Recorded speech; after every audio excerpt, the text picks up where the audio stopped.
Shalom saudara-saudari yang terkasih di dalam Kristus, apa kabar semuanya? Saya harap kita semua tetap di dalam keadaan baik, sehat, dalam perlindungan Tuhan, dan tentunya tetap semangat dan positif, seperti judul acara ini saudara, Thanks God It's Monday. Jujur, kata-kata ini agak jarang ya saudara kita dengar. Biasanya yang terkenal yang kita dengar adalah Thanks God It's Friday, hore mau libur. Kalau Monday itu biasanya yang terkenal I don't like Monday, aduh kerja lagi, aduh Senin lagi, ya kan. Tapi setuju banget saudara ada acara ini. Jadi kita harus selalu mengawali hari yang baru, di minggu yang baru, dengan pikiran yang benar. Karena pikiran tuh penting banget peranannya saudara buat manusia. Lewat pikiran, itu akan menentukan keputusan-keputusan yang akan kita buat hari ini. Keputusan-keputusan yang akan kita ambil besok, dan bahkan akan menentukan kehidupan kita. Karena apa yang kita pikirkan, berpengaruh kepada apa yang kita rasakan. Dan apa yang kita rasakan, itu akan mempengaruhi apa yang kita lakukan. Dan apa yang kita lakukan, apalagi kalau terus-menerus, itu akan jadi kebiasaan kita. Contoh, di suatu siang yang panas di Jakarta, ya, kita tiba-tiba berpikir, kalau panas begini, kayaknya kita butuh minuman dingin. Karena kita berpikir demikian, saudara, kita jadi merasakan, wah enak nih kayaknya kalau pesan es kopi atau es teh lengkap dengan bobanya, gitu ya saudara. Karena kita kepingin, kita jadi bertindak saudara, kita jadi melakukan sesuatu, kita ambil handphone, buka aplikasi, pesan deh tuh es kopi, iya kan? Es kopi datang, kita minum, wah enak ya. Besok kita lakukan lagi, lusa kita lakukan lagi. Itu jadi kebiasaan kita saudara. Setiap sore kita akan pesan es kopi.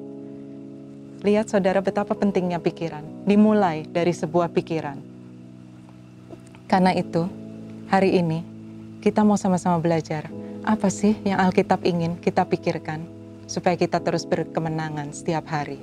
Kita buka sama-sama ayatnya dari Filipi 4 ayat 8. Jadi akhirnya saudara-saudara, semua yang benar, semua yang mulia, semua yang adil, semua yang suci, semua yang manis, semua yang sedap didengar, semua yang disebut kebajikan dan patut dipuji, pikirkanlah semuanya itu. Jadi ini saudara yang diinginkan Alkitab untuk kita selalu pikirkan. Mungkin sebagian besar dari kita saat ini berpikir, aduh kayaknya ayat ini ditulisnya sebelum ada pandemi corona melanda deh. Makanya agak lebih gampang memikirkan semua yang manis, sedap didengar gitu ya. Kan saat ini hampir semua berita yang kita dengar gak sedap didengar saudara. Tapi jangan lupa, yang menulis ayat ini adalah Rasul Paulus. Dan saat Paulus menulis ayat ini, dia bukan sedang liburan di Bali saudara, atau lagi layah-layah di puncak dan Lembang. Sambil lihat gunung, air terjun, itu mah gampang keluar ayat begini. Iya kan? Paulus menulis ayat ini dari dalam penjara. Dan sedang menantikan keputusan pengadilan bahkan waktu itu untuk nasibnya. Tapi lihat di sini saudara, betapa pentingnya saat kita bisa mengendalikan atau terus memiliki pikiran yang benar. Dinding penjara pun gak bisa mengalahkan Paulus. Sehingga seorang Paulus yang dikurung oleh dinding penjara, tapi dia bisa menguatkan bahkan orang-orang yang di luar penjara. Hari ini kita kepingin lihat, apa rahasianya? Kok Paulus bisa tetap punya pikiran seperti itu? Padahal kan kondisi sekitarnya pasti gak mengizinkan dia. Itu krisis yang sangat berat. Berita yang dia dengar pasti gak sedap saudara. Tapi kok bisa tetap seperti itu? Kita lihat sama-sama. Rahasia Paulus. Yang pertama, di dalam 2 Korintus 10 ayat 5. Kami mematahkan setiap siasat orang dan merubuhkan setiap kubu yang dibangun oleh keangkuhan manusia untuk menentang pengenalan akan Allah. Kami menawan segala pikiran dan menaklukkannya kepada Kristus. Kalimat terakhir dari ayat ini sangat powerful saudara. Saya rasa ini salah satu rahasia terbesar Paulus. Kami menawan segala pikiran dan menaklukkannya di bawah Kristus. Jadi berarti Paulus tidak mengizinkan ada pikiran lain yang melebihi Yesusnya dan kebenaran tentang Yesus yang dia sembah. Pasti berita yang dia dengar di penjara tuh gak enak saudara. Iya kan, kita pun demikian. Hari-hari ini kita gak bisa pilih berita yang mau kita dengar, yang masuk ke dalam pikiran kita. Tapi ini yang bisa kita lakukan, seperti Paulus. Bersihkan pikiran yang salah. Apakah kita akan mengizinkan pikiran itu terus menetap di dalam pikiran kita? Atau mau kita singkirkan, tawan dan taklukkan di bawah Yesus yang kita sembah? Taklukkan di sini bukan berarti kita menyangkali keadaan, saudara. Contoh misalnya kita menyalakan TV, kita dengar berita. Ternyata beritanya bilang, virus corona ini diprediksi masih akan bertahan sampai tahun 2023, pemirsa sekalian gitu ya. Waduh, itu kan berita nggak enak banget masuk ke dalam pikiran kita. Tapi kita bisa pilih, saudara. Mau kita biarkan itu pikiran menghantui kita sampai menakutkan, ya kan? Sampai kita berpikir, aduh bisa bangkrut ini kalau sampai tahun 2023 mau makan apa ya Tuhan? Ya kan? Sampai bahkan nggak ingat Tuhan mungkin. Atau mau kita taklukkan pikiran itu di bawah Tuhan kita. Tuhan, keadaan berat. Dan mungkin akan jadi lebih berat menurut berita. Tapi aku percaya, aku menyembah Tuhan yang luar biasa. Tuhan yang sanggup bikin jalan-jalan baru di padang gurun sekalipun. Karena itu Tuhan, aku akan tetap berusaha dan gak patah semangat. Saya rasa itu rahasia Paulus. Sehingga di dalam penjara pun dia bisa menguatkan orang-orang di luar penjara sekalipun. Kita lihat saudara, ini kekuatan Paulus. Tidak ada pikiran lain yang boleh melebihi Yesus dan kebenaran tentang Kristus. Apa itu kebenaran Kristus, saudara? Dalam Yohanes 3 ayat 16 dikatakan, karena begitu besar kasih Allah akan dunia ini, sehingga dikaruniakannya anaknya yang tunggal, supaya barang siapa percaya kepadanya tidak binasa, melainkan beroleh hidup yang kekal. Itu kebenaran tentang Kristus yang kita sembah, yang tidak bisa dibantah lagi, saudara. Kasihnya Tuhan Yesus kepada kita sudah dibuktikan lewat pengorbanannya di atas kayu salib. Saya jadi teringat khotbah seorang hamba Tuhan yang mengatakan, bahkan di saat-saat krisis terberat seperti itu pun, saat Tuhan Yesus tergantung di kayu salib dan harus terpisah dari Allah Bapa karena dia menanggung beban seluruh umat manusia, dosa umat manusia di pundaknya, Tuhan Yesus tetap memikirkan kita, saudara. Di dalam Yohanes dikatakan, saat dia melihat Maria, ibunya menangis, Yesus sempat-sempatnya loh di saat berat seperti itu menitipkan Maria kepada Yohanes, murid yang dikasihinya. Sebetulnya pesan apa sih yang Tuhan ingin sampaikan sama kita pagi ini lewat adegan di kayu salib itu, saudara? Kita semua tahu Tuhan Yesus 100% Allah. Tapi waktu datang ke dunia, dia mengambil rupa manusia. Berarti Tuhan juga berdaging dan berdarah seperti kita, saudara. Pasti itu semua paku yang nancep, semua duri yang nancep, itu dirasakan sakitnya. Dari utara ke selatan itu, saudara, sakitnya. Tapi Tuhan ingin menyampaikan sama kita sesuatu. Separah apapun saat itu, krisis berat seperti apapun saat itu, dia tetap melihat air mata Maria dan menitipkan kepada Yohanes. Saya agak bingung waktu dengar khotbah ini, saya pikir kenapa kok harus dititipkan sama Yohanes? Bukannya Yusuf sama Maria punya anak biologis setelah Tuhan Yesus. Kalau Tuhan Yesus kan karya Roh Kudus, tapi kan Yusuf dan Maria punya anak lain, adik-adiknya Yesus. Kenapa nggak tinggal sama adiknya Yesus, kenapa harus dititipkan ke Yohanes? Tapi kalau kita baca Alkitab, saudara, di saat itu adik-adiknya Yesus belum percaya sama Tuhan Yesus.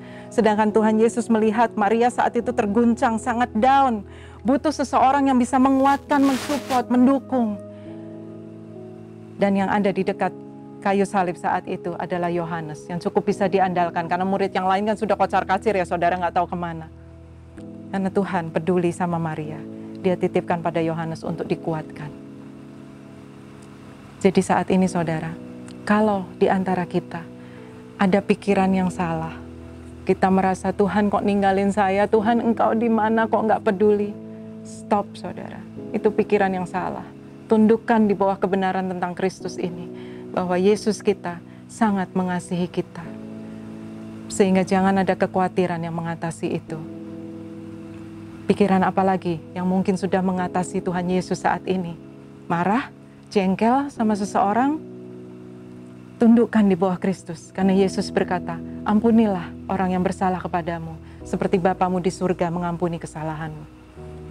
Tundukkan, bersihkan semua pikiran yang salah. Dan mari kita lakukan secara rutin, saudara.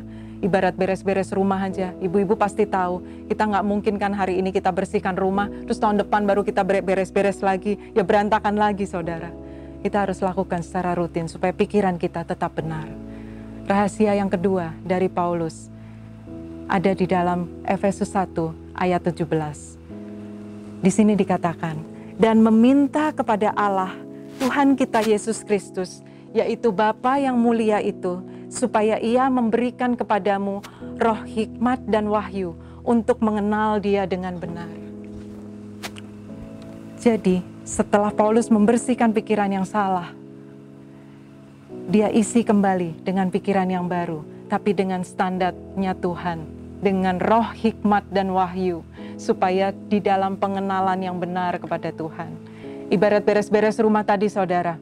Mungkin kadang-kadang setelah kita buang-buangin barang yang tak berguna, kita mungkin perlu beli barang baru. Tapi kita tetapkan standar saat kita beli barang yang baru atau memasukkan barang yang baru ke rumah. Jangan berantakan lagi, jangan tumpang tindih lagi, jangan beli barang gak guna lagi.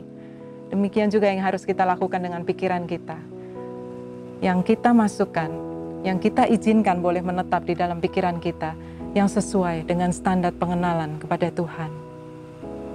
Karena saat kita mengenal Tuhan dengan benar, kita akan lebih percaya kepada Tuhan. Dan saat kita sudah lebih percaya kepada Tuhan, kita akan lebih gampang untuk terus berharap pada Tuhan. Sehingga kita bisa terus menjalani hari demi hari kita dengan positif, dengan berkemenangan. Seperti kita mengenal seseorang aja, saudara, kita kan gak langsung, baru kenal langsung percaya. Iya kan? Harus kenal dulu, baru makin percaya. Baru bisa ngarepin orang itu misalnya. Demikian juga kepada Tuhan, saat kita kenal Tuhan dengan benar, kita bisa lebih percaya. Contoh, beberapa tahun yang lalu, anak saya yang besar lulus SMA, dan dia memutuskan untuk mengambil jurusan fashion design, karena ingin jadi seorang fashion designer, seperti mamanya. Ya. Nah, saya waktu itu udah sempat bilang, kuliah fashion, itu nanti tugas-tugasnya akan berat. Kamu mungkin bisa begadang, nggak tidur-tidur, bisa capek, jadi harus berjuang ya. Sekolahnya pun bilang, ini biasanya satu angkatan yang daftar segini, nanti yang lulus paling tinggal separohnya nih, karena berguguran gitu di tengah jalan. Terus benar saudara, di awal-awal semester tuh, wah saat tugas-tugas sekolahnya membombardir dia gitu ya. Anak saya sempat tumbang tuh kecapean sampai nangis-nangis, kewalahan hampir pingsan. Saya larikan ke rumah sakit, masuk ke ruang gawat darurat, diinfus sana sini, disuntik ya kan supaya sadar lagi. Dan lihat dia terkapar seperti itu, sebenarnya waktu itu hati saya miris, kepingin langsung nolong. Dan kalau saya dan anak buah saya turun semua beresin PR dia sih sehari 2 hari juga langsung beres saudara. Tapi saya tahu saya nggak bisa lakukan itu. Jadi yang saya lakukan, saya doakan dia, saya dampingi dia dan saya kuatkan mentalnya. Saya bilang mama juga dulu ngalami seperti ini. Pernah tumbang juga dan waktu kuliah malah saya ambil di luar negeri. Jadi nggak ada keluarga, saya ceritakan. Tapi puji Tuhan ada teman-teman gereja yang gotong-gotong mama ke dokter. Tapi kita berjuang, ini sangat bisa dilalui bersama dengan Tuhan. Untungnya, anak saya mengenal mamahnya dengan benar. Jadi dia nggak nangis-nangis, oh mama jahat, kan nolongin. Enggak, dia percaya. Dan dia jadi bisa berharap, oh mamahku bisa lalui itu, aku juga bisa. Puji Tuhan saudara, setelah dia pulih, dia bisa selesaikan semua tugas-tugasnya dengan baik. Bahkan di tahun pertama itu dia dinobatkan sebagai the best student dari seluruh angkatan itu. Kalau waktu itu saya langsung turun tangan dan menolong dengan cara yang dia inginkan, dia mungkin nggak jadi the best student, saudara. Nggak bisa dikeluarkan yang sisi terbaiknya. Tapi karena saya menolong dengan cara yang saya tahu itu yang terbaik untuk dia, dia bisa mengeluarkan sisi terbaiknya. Nah, sama juga dengan kita saat ini, saudara. Mungkin sebagian dari kita sudah merasa, Tuhan, kita udah ada di ruang gawat darurat nih. Tuhan kok nggak tolongin? Ya, kita kan selalu kepinginnya kalau ditolong cepet-cepet gitu. Kalau bisa nolongnya kemarin Tuhan, kan gitu. Tapi tenang saudara, Tuhan gak pernah meninggalkan kita. Dia ada di dekat kita. Mungkin malah sedang memasukkan infus, kekuatan yang baru, vitamin buat kita. Lewat firman, lewat janji-janjinya. Mungkin sih kita kepinginnya Tuhan, ini virus ditiup aja loh Tuhan, sehari hilang gitu. Biar gereja Tuhan bisa kumpul lagi, ibadah lagi sama-sama. Tapi kalau sampai hari ini Tuhan belum lakukan itu saudara, kita harus tetap percaya kepada Tuhan. Kenal Tuhan dengan benar. Bahwa berarti ini ada di dalam rencananya Tuhan. Mungkin Tuhan sedang menginfus kekuatan yang baru buat gerejanya. Yang selama ini mungkin tidak pernah kita pikirkan. Gak usah jauh-jauh, kalau kita lihat program ini saja, Thank God It's Monday. Hampir sebagian besar yang sharing firman di sini, bukan yang punya gelar pendeta atau penginjil saudara. Ada yang pengusaha, ada yang pedagang, ada yang karyawan, ada yang mahasiswa bahkan mungkin. Tapi semuanya bahu-membahu, saling support, sharing kebenaran. Bukankah ini sesuatu yang luar biasa dan bagus, saudara?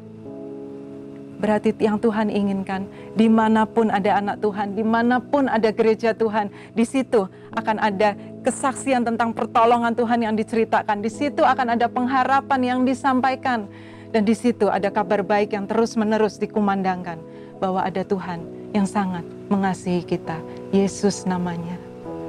Jadi mari saudara, kita teladani Rasul Paulus hari ini, kita singkirkan pikiran yang salah, dan selalu isi dengan pikiran yang sesuai dengan standar pengenalan yang benar akan Tuhan. Itu yang akan membuat kita bisa terus percaya dan berharap sama Tuhan, saudara. Bahkan bukan hanya thank God is Monday saja, kalau itu kita lakukan. Besok thank God is Tuesday, lusa thank God is Wednesday, dan seterusnya sampai ketemu thank God is Monday lagi. Mari kita akhiri sharing pagi ini dengan satukan hati dan kita berdoa bersama, saudara. Tuhan Allah Bapa kami yang bertahta di dalam kerajaan surga, kami mengucap syukur dan berterima kasih kepadamu kalau pagi ini kami masih kembali diingatkan ada Tuhan yang sangat mengasihi kami, Tuhan yang tidak akan meninggalkan kami apapun yang akan terjadi di hadapan sana nanti Tuhan. Kami memohon saat ini Tuhan, kuatkan dan teguhkan hati kami, supaya kami boleh terus berpikir dengan benar Tuhan tentang Engkau, kami boleh terus melangkah bersamamu Tuhan dan tidak menyerah. Terima kasih ya Tuhan. Buat setiap kami Tuhan, boleh terus fokus hanya kepadamu saja, bukan kepada apa yang terjadi di sekeliling kami. Di dalam nama Tuhan Yesus kami sudah berdoa dan mengucap syukur. Haleluya, amin. Selamat menjalani hari Seninnya saudara. God bless us all dan salam sehati.